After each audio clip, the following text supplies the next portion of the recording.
All right, folks. Tonight, we're kicking things off with a development that military analysts had been dreading. Russian commanders had flat out dismissed, and Ukrainian strategists had been planning down to the last detail. A strike that didn't unfold over weeks. It went down in 6 minutes. 6 minutes that turned $500 million into molten scrap metal. 6 minutes that choked off the main supply line, feeding Russia's entire southern front. 6 minutes that proved every single air defense system Putin's got has a massive blind spot. What one Ukrainian F-16 pilot pulled off on the morning of December 12th, 2025, crossed a line Moscow was praying would hold. And when that line got shattered, Russia didn't mess around. They came back swinging with everything they had. S-400 missiles, Pantsir autocannons, electronic warfare systems that cost billions to develop, but none of it made a lick of difference. Because Ukraine had already rewritten the playbook on modern warfare. And tonight, we're going to break down exactly how they did it. For weeks now, there have been signals, not official intelligence briefings, not formal diplomatic warnings, just signals that Russia was cooking up something desperate. The Crimean Bridge had been hammered. We covered that last week. A Ukrainian pilot, call sign Ghost, had put a pair of American glide bombs right through the bridge deck, turning Putin's crown jewel infrastructure project into a busted-up liability. Russia's response was predictable, sure, but they'd been real methodical about being predictable. Their moves followed a certain rhythm, a pattern, almost like a dance. Supply convoys rolled at night. Repair materials got smuggled through third-party countries. Custom hydraulic couplings were manufactured in secret facilities and routed through this whole maze of sanctions-dodging middlemen. But what set off alarm bells in Kyiv this week was that the rhythm just stopped. Intelligence analysts who keep tabs on Russian logistics know the warning signs. The spike in encrypted radio chatter between Moscow and Crimea, the sudden flood of commercial satellite imagery requests over the Kerch Strait, the movement of specialized construction equipment toward the damaged span, the sudden radio silence from the Kremlin about repair timelines. All of that went dead quiet. And whenever Russia clams up about the Crimean Bridge, it means something's about to get real loud. Ukrainian intelligence had been tracking a convoy for 72 hours straight. 30 Kamaz trucks, bumper to bumper, hauling what analysts figured was around $500 million worth of irreplaceable repair materials, custom hydraulic couplings, industrial oxygen tanks, specialized welding gear. This wasn't just some supply run. This was Putin's Christmas present to himself, a fixed bridge by the end of the month. And Ukraine was about to torch it. Early on December 12th, right around 4:44 a.m., Ukrainian Air Command picked up what they called optimal atmospheric conditions for precision strike ops, including a thick fog bank over the Taman Peninsula that hadn't shown up in over 3 weeks. These are the kinds of conditions that military planners lose sleep, dreaming about natural cover that no amount of Russian radar tech could punch through. Mother Nature was wearing blue and yellow that morning.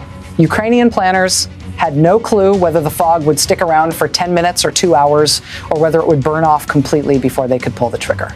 But what they did know was that the convoy was sitting there like a fat target.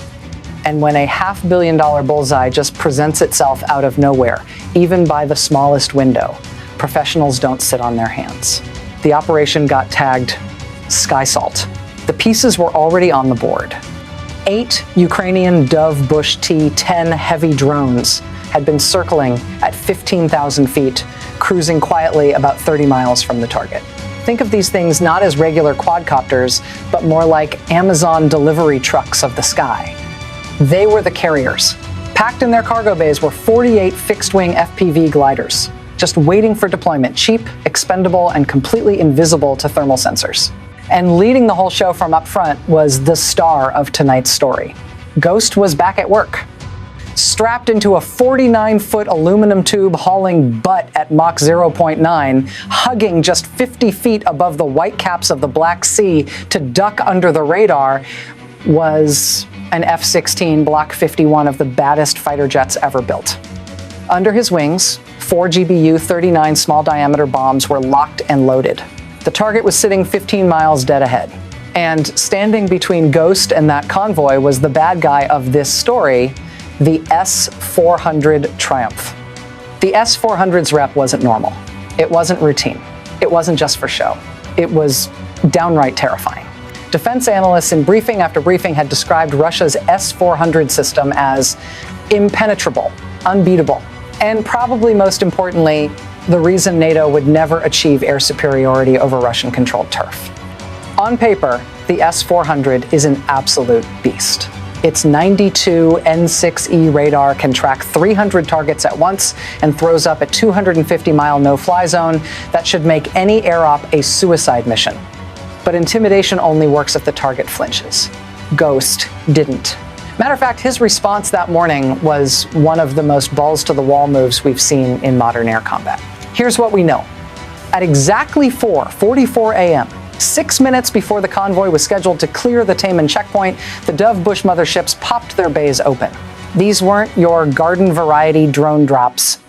These were precision-timed releases. 48 fixed-wing gliders dropped all at once into the slipstream, snapping their wings open and riding the wind like stealth missiles.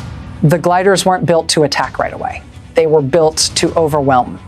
Thanks to heavy-duty electronic spoofing from the Dove Bush motherships, the S-400 didn't see 48 little plastic toys.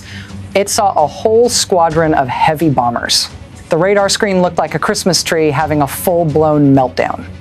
At 4:45 a.m., Russian operators confirmed that Ukraine had kicked off what looked like a massive aerial assault on the Taman checkpoint, including electronic warfare signatures they hadn't picked up in over 6 months. The Russian air defense commander at Kerch made a critical call.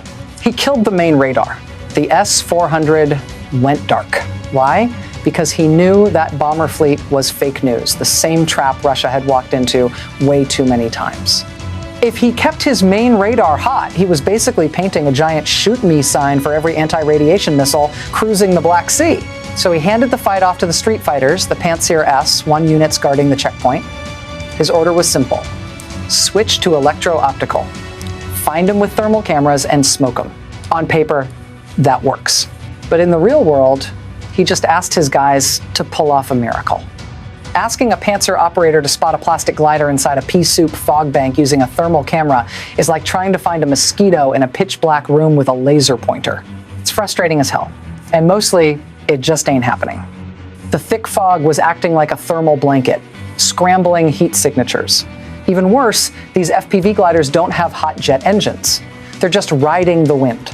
To a thermal sensor, they're basically flying ice cubes. The Pantsir crews were staring at nothing but gray static. But they were getting desperate. They saw fleeting shadows in the mist and lost their cool. The commander gave the green light. 4 57E6 interceptor missiles screamed off the rails, blasting to Mach 4 straight into the soup. Let's pump the brakes and look at the price tag on that trigger pull. Each one of those Russian missiles runs about $1 million. They just dumped $4 million worth of cutting-edge ordnance into a cloud. The result? 2 missiles lost lock right away and blew up harmlessly. One managed to clip a glider, turning a $500 chunk of plastic into confetti. Putin just traded a Ferrari for a skateboard. And here's where the story gets even crazier. Ukrainian AI controllers now believe Russia's defensive response was designed to test how sophisticated Ukrainian electronic warfare had gotten after months of conventional strikes. Russia wanted to see if Ukraine would panic under heavy fire. But instead, the exact opposite went down. The AI controller on the Dove Bush mothership punched in the kill order. Execute pattern Delta. 42 surviving gliders stopped drifting. They tucked their wings, they pitched down in unison. They went from harmless floating toys to 1 to 0 mile per hour kinetic missiles diving straight into the teeth of the Russian guns. The Russian response was brutal. The Pantsir crews, realizing they were about to get swarmed, flipped their 30 millimeters autocannons to cyclic rate, spraying 5,000 rounds per minute into the sky. It sounded like canvas being ripped apart, cranked up to 11. Streams of tracers crisscrossed the fog, throwing up a literal ceiling of hot steel. The first wave of 10 gliders flew straight into this meat grinder. They didn't just explode, they straight up vaporized. Plastic, copper, and circuits gone in an instant. But the sheer math of the swarm started overwhelming the defense. A Pantsir turret can swing 100 degrees per second. The drones were coming from 360 degrees. The servos were whining and overheating as gunners desperately tried to snap from target to target. Then it happened. A glider slipped through the wall of fire and slammed into the command vehicle's windshield. Another nailed the missile rails of the western battery, touching off the ready-to-fire ordnance. The blast flipped the 30-ton vehicle onto its side like a dead bug. Ukraine was winning the fight, but Russia had been holding back their ace in the hole. As the battle raged through those critical minutes, we learned more about just how big Russia's countermeasures really were. The Russian commander screamed a code word into his headset: barrier. 4 specialized Tiger M vehicles, hidden until that moment, cut loose with their payload. Electronic warfare specialists operating from hardened positions reportedly deployed tech that had never been used against Ukrainian drones before. These Tiger M vehicles weren't shooting bullets. They were shooting canister rounds into the air above the convoy. These canisters popped, but not with shrapnel. They released a thick conductive aerosol cloud, basically a metallic fog designed to fry electronics and block RF signals. This wasn't just jamming. This wasn't just electronic warfare. This was a technological haymaker. This was Russia's answer to the drone swarm. The effect on the cheap FPV gliders was devastating. As they flew into the silver mist, their control links cut out instantly. Their video feeds went black. Their cheap processors got fried. 20 gliders dropped out of the sky all at once, falling like dead birds. They smashed uselessly onto the asphalt, rolling right past the targets they were seconds away from taking out. The swarm was toast. The sky was clear, and that left exactly one target still in play. Remember, Russia thought they'd neutralized the drone threat. They thought their aerosol countermeasures had ended the fight. They thought Ghost would bug out when his swarm went down. But tonight, the exact opposite happened. The Russian commander, grinning through the smoke, pointed his finger at the low horizon. He fired up the Kolchuga M passive sensor array, a system that doesn't give off a signal, but hunts for the faint electronic heartbeat of an aircraft's radar altimeter. Inside the F-16, the cockpit went from dead silent focus to a rave of warning lights. Ghost's blood ran cold. The unknown source warning light lit up red. He wasn't just detected, he was triangulated. The S-400 battery at Kerch, which had been holding fire, roared to life. 2 4-8N6 DM missiles blasted out of their tubes. They didn't need a radar lock to launch. They were being guided by wire to Ghost's exact grid coordinates. These monsters hit Mach 6 inches 4 seconds flat. They were closing the 12-mile gap faster than Ghost could blink. He was alone. He was exposed, and he had 2 telephone poles of high explosives screaming his name.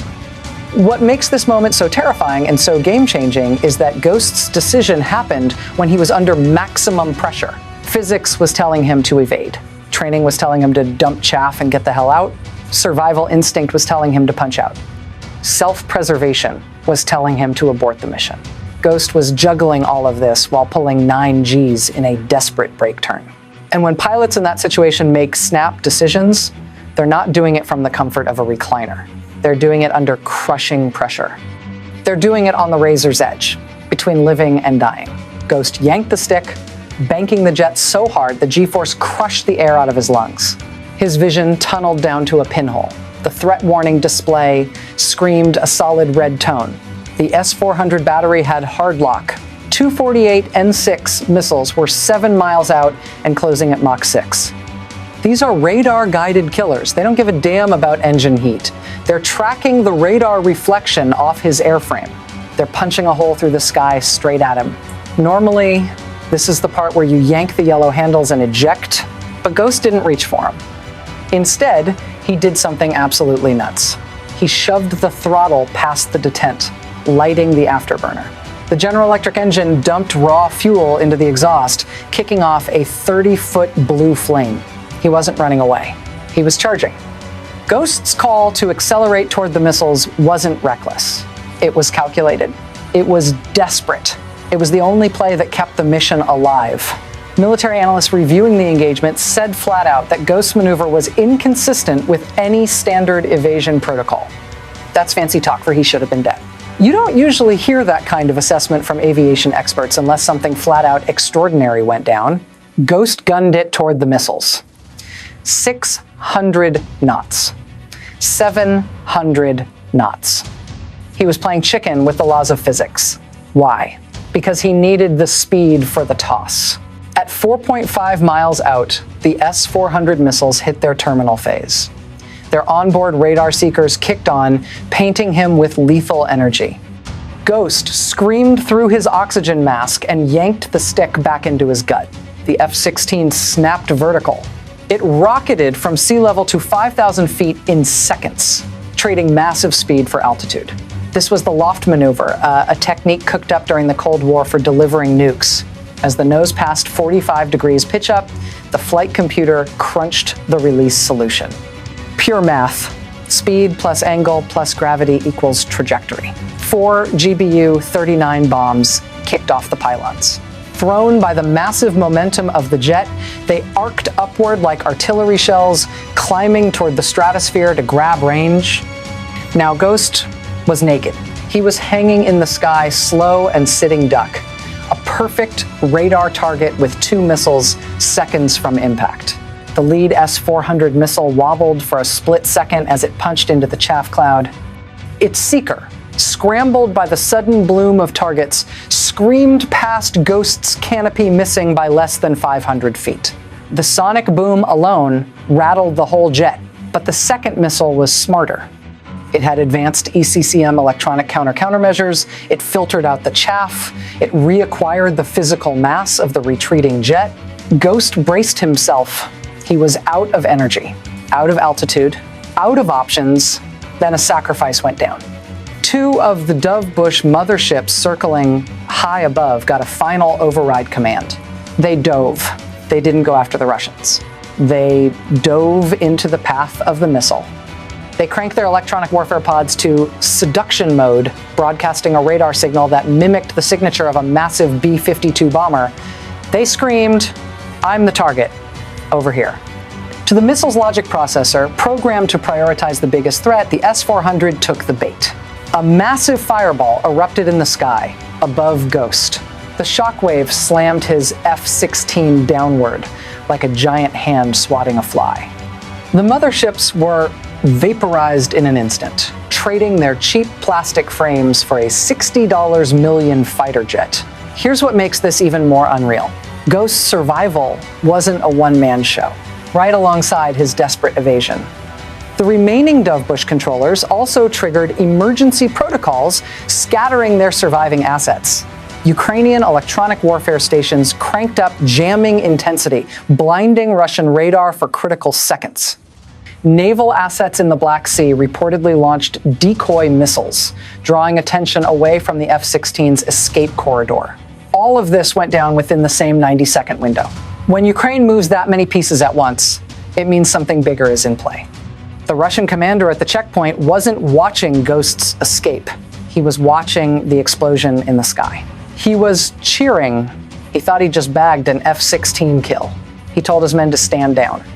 He had no clue that 4 precision-guided meteors released seconds ago were currently falling dead silent toward his head.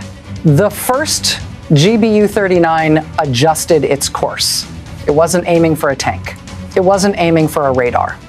It was aiming for the 3rd truck in the convoy, the one with the green canvas cover, the one hauling industrial oxygen tanks. 3, 2, 1, impact. The bomb punched through the engine block and blew inside the cargo bay. The explosion was blinding white. The oxygen tanks ruptured, releasing a massive cloud of pure oxidizer that fed the initial fireball. The temperature spiked to 3,000 degrees Fahrenheit in a millisecond. Then the fuel took over. The shockwave ripped through the bumper-to-bumper convoy, cracking the casings of the hydraulic fluid drums on the next truck. The atomized fluid lit up in the oxygen-rich air. Chain reaction. Truck after truck went up like a string of firecrackers, but each firecracker was a 20-ton rig loaded with flammable cargo. The checkpoint just vanished. The spreading fireball swallowed the nearby Pantsir battery. Its sensitive radar panels melted like candle wax. The missiles in their tubes cooked off, adding solid rocket fuel to the inferno. From 12 miles out, Ghost saw the horizon light up. It looked like the sun was rising in the wrong direction. What we're looking at now is a test of logistics. Russia wanted to see if they could patch the Crimean Bridge before Christmas. Ukraine wanted to prove that every repair convoy is fair game. NATO wanted to keep a lid on escalation while supplying precision weapons. And the world wanted to see whether air defense systems costing billions could stop an integrated swarm attack. Tonight, we've got our answer. The Christmas gift for the Crimean Bridge is gone. The hydraulic couplings are melted slag. The convoy is a smoking crater on the ground. Putin's bridge ain't getting fixed this year. Tonight, we've heard from defense analysts who are now tracking Russian logistics networks across the southern front. They're saying the destroyed couplings weren't off-the-shelf parts you grab at Home Depot. They're saying these were custom-engineered, massive steel components smuggled through a whole web of sanctions, dodging, and they're saying replacing them isn't just a matter of writing a check. It's going to take at least 6 months of desperate back-channel wheeling and dealing and manufacturing time. That means for the next half year, the Crimean Bridge, the main artery feeding Russia's entire southern front, stays a crippled, single-lane bottleneck. It's basically on life support. Every tank, every artillery shell, every gallon of diesel fuel headed for the trenches is now going to have to take the long way around through muddy, partisan-infested roads on the mainland. Ukraine's response today, precise, overwhelming, and ruthlessly efficient, sent a message to Moscow that logistics are warfare. And it sent a message to NATO that their precision weapons are being used exactly the way they were meant to be. Ghost banked his F-16 toward home, disappearing into the mist. He checked his fuel. 800 pounds. Just enough. He keyed his mic, breaking radio silence for the first time. Delivery complete. Don't expect a tip. As the hours tick by, we expect more details to come out about what exactly Russia was hoping to pull off with that convoy. But what we do know is that Ukraine's strike was right on time. It wrecked $500 million in irreplaceable repair materials. It proved that Russian air defense has serious holes in it. And it choked the supply lines for an entire army group for 6 months. Let's look at the cold, hard numbers on the scoreboard, because the math tells a story that propaganda can't spin.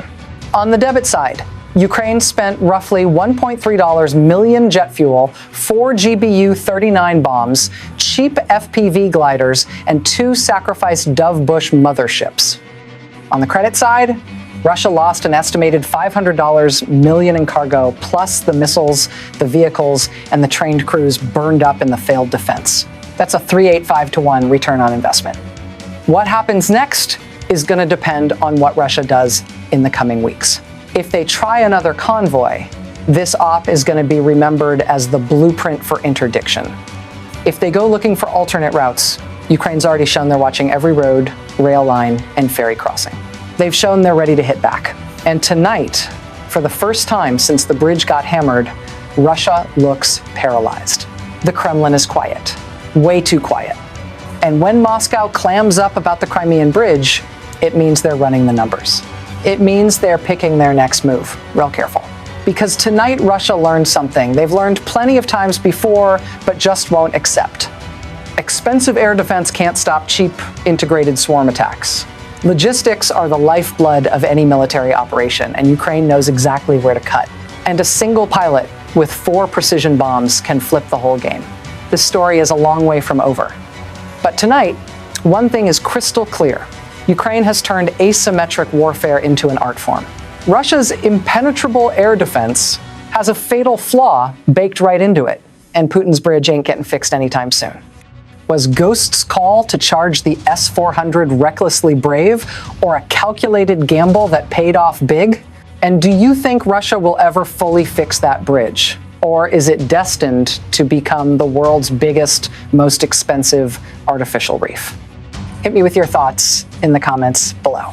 And if you got a kick out of watching a $500 million convoy turn into the world's most expensive bonfire, smash that like button and subscribe for more deep dives into the tech that's redefining modern warfare. and we'll be here watching every detail as the next chapter unfolds.